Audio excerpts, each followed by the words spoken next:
Open the glove box. Unhook the dampener arm.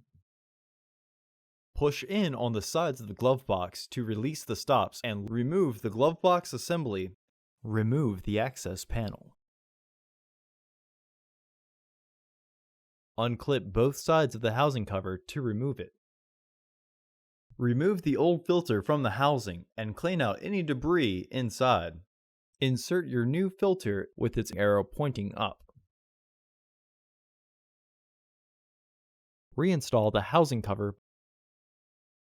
Reinstall the access panel.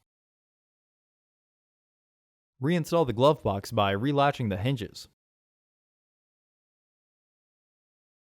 Some carefully applied pressure on the base sides will have it click into place. Partially close the glove box to re-engage the stops.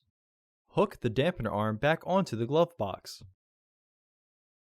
Close the glove box. Order your parts today at filterheads.com. Also, please like our video and subscribe to our channel so you won't miss any new content.